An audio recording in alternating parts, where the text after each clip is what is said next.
My friend Brian said something to me recently that I have not been able to stop thinking about. I told him I'd been making out with a cute guy from our friend group for the past few weeks, and he laughed and said, "Wow, I always thought he was out of my league. Good for you." And the thing is, I know exactly what he meant. Even Brian, who is confident, funny, smart, and yes, aggressively committed to the gym lifestyle, still talked about it like that. And that struck me. You know that moment when someone says, "out of my league," and it reveals the whole system underneath it? Because later that night I found myself lying in bed thinking, what the hell does that actually mean? Out of my league. Out of whose ranking system? Like, measured by what?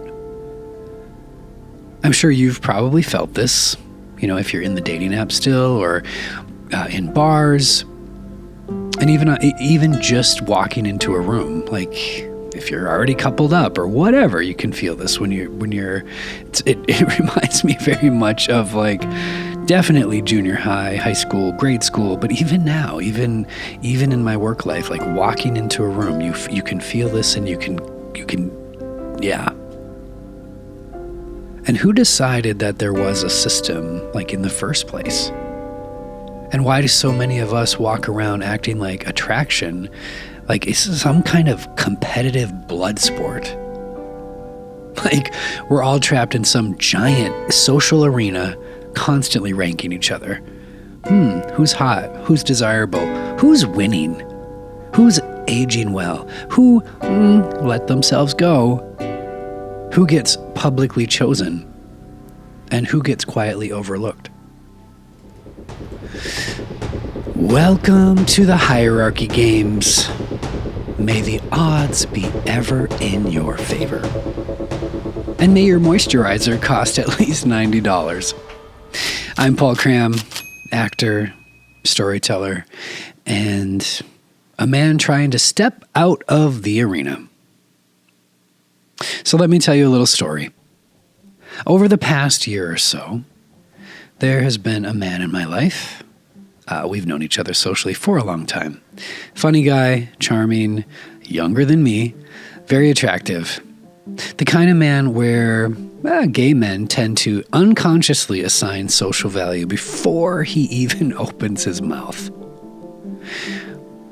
And for a long time between he and I, nothing really happened. Or maybe more accurately, things happened slowly enough that I didn't recognize them as a thing.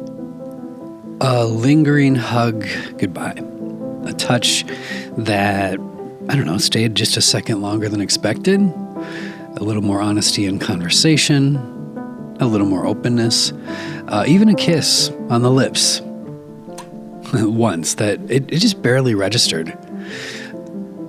And then one night recently, we wound up making out at a bar until nearly 2 a.m, which, by the way, is fun. But here's the thing that surprised me. It wasn't actually the sexual chemistry that hit me the hardest. It was the tenderness, the gentleness, the ease, the fact that neither of us seemed to be performing. And honestly, that actually caught me completely off guard. Because if you had asked me ahead of time, what this guy represented in my head, I probably would have unconsciously sorted him into a category. Hot, fun, a bit raunchy, probably not emotionally soft. But reality turned out to be more interesting than the category. And I think that shook me more than I expected because it forced me to realize how often I reduce people to categories before I've actually experienced them.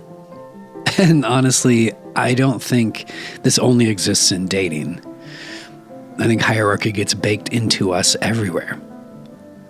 Even as an actor, I can see how deeply I internalized certain roles, certain types that I get cast as. Like, I've often been cast as the gritty one, the weird one, the emotionally wrecked one, the face of the regrettable hookup, which, for the record, is a truly incredible thing to read in a casting breakdown about yourself.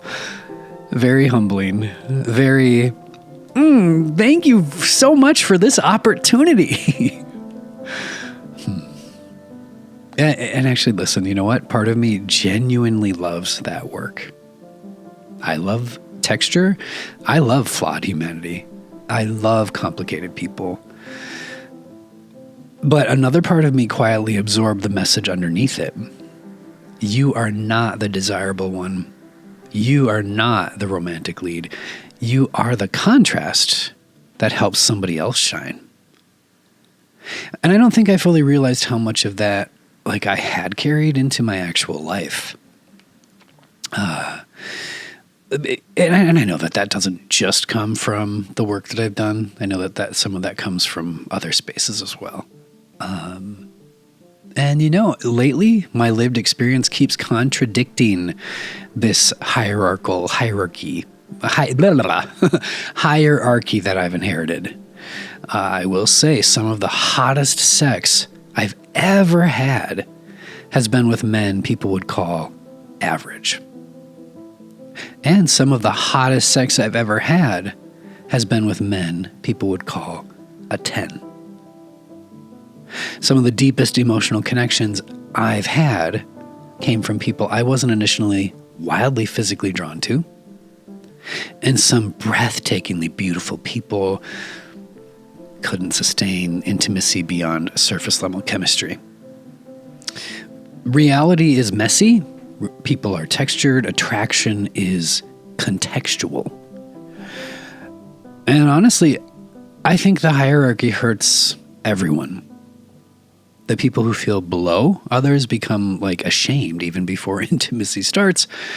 And the people at the top of the hierarchy often become trapped too, constantly trying to maintain value in a system built entirely around comparison. Nobody gets to rest inside it. Maybe that's what I'm trying to step out of, not attraction, not desire, not chemistry, but just the ranking system itself. The exhausting part for me is that most of us didn't consciously choose this way of thinking.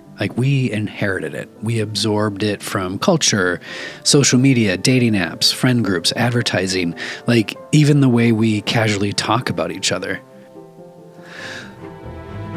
Welcome to the hierarchy games, where everyone is trying to survive an arena they didn't design, competing for validation that never actually satisfies them for long. And look, I just gotta repeat, I'm not naive. Hot people exist. Beautiful people exist. I am not launching a revolution against cheekbones. Physical attraction, it exists. Preferences exist. Chemistry exists. I am not pretending we all walk around as floating souls, untouched by aesthetics. I have eyes. I've been to the Eagle. I've seen Tank Night. Trust me, the human body remains one of God's funniest creations. But what I am questioning is the idea that attraction can be reduced to a ranking system. Because honestly, the older I get, the more leagues, they start to remind me of fashion trends. Stay with me here. Every few years, culture reinvents the rules for what's supposedly attractive, stylish, high status. Suddenly everyone's chasing the same haircut, the same body type, the same aesthetic. 1 year we're worshiping abs. The next year it's, mustaches. And emotionally available men who own ceramic mugs. If you don't fit that trend of the moment, you're somehow, especially in pop culture, you just don't get it or you're less than. which is very capitalistic, very, I don't know, it reminds me of like middle grade school or junior high or something, but we see it everywhere. I see it so much in Hollywood, good God. I don't know, but to jump back to the fashion reference, like when you look at people who actually become iconic, like not just trendy, but like memorable, it's usually not because they perfectly obeyed every shifting fashion decree, or rule. Oftentimes it's because they found a way to inhabit like themselves comfortably and consistently. Like they found their own way to like have style that felt like them. And honestly, I think attraction can work really similarly. Somewhere along the way, many of us started treating human connection sort of like this vertical chart. Hot people at the top, everyone else scrambling for proximity and validation underneath. And yes, I know that not every person in the world is doing this, but in general, this is a blanket statement. But that framing breaks down the second you actually start living life. Because chemistry isn't a leaderboard. Tenderness isn't a competition. Connection isn't a ranking system. Most of us are not actually competing with each other. We're just trying to find the people who make us feel the most alive. And lately, I've been like having these moments where I stop evaluating myself from the outside and instead ask, what do I actually feel?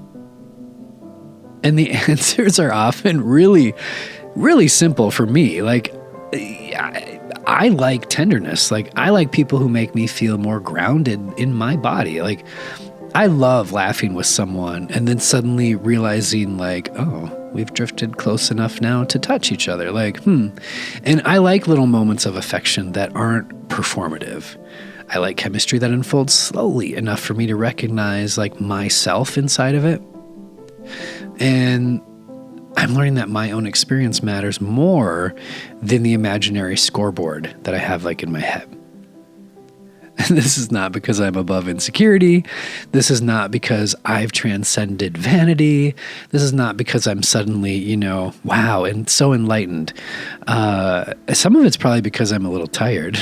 I am tired of experiencing people through the lens of like market value.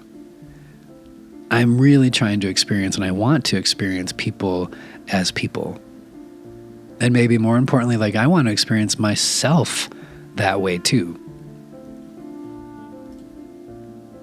And honestly, I think this episode is really about dignity. Not self-esteem, not dating advice, not body positivity. Dignity. The dignity of experiencing attraction, intimacy, tenderness, and yourself outside of a competitive ranking system. And that's like the shift that I do feel happening in me lately. I'm less interested in winning the hierarchy games. I'm more interested in stepping out of the arena entirely. Because some of the best like intimate moments or some of the best, what am I trying to say? The most intimate ones that I've had experienced, like the sexiest ones, like the most unexpectedly, like I would say tender ones, like those didn't come from ranking systems. They came from resonance. They came from connection, presence, chemistry, a hand lingering a second longer than expected, a kiss that slowly becomes something real. Like none of those moments like asked me like, oh, what league are you in? And is this allowed? And if there's something that I keep coming back to, it's this. Most of us are not actually as far apart in value as we think we are. We're just all standing in the same arena, trying to figure out where we're supposed to belong. And I don't think any of us are getting it as right or as wrong as we assume. Yeah. So if you've ever felt not hot enough, too much, not enough, out of someone's league, or like attraction was some kind of ranking system you had to survive, maybe this episode is your reminder that chemistry is often far stranger, sweeter, and more human than the hierarchy would have you believe. If this resonated with you, follow along. Maybe share the episode with someone who you think might need it or benefit from it. And ask yourself, what would change if you stopped trying to rank yourself in the rooms you walk into? And what if you started paying attention to what actually makes you feel alive? I'll see you next time. Smooches.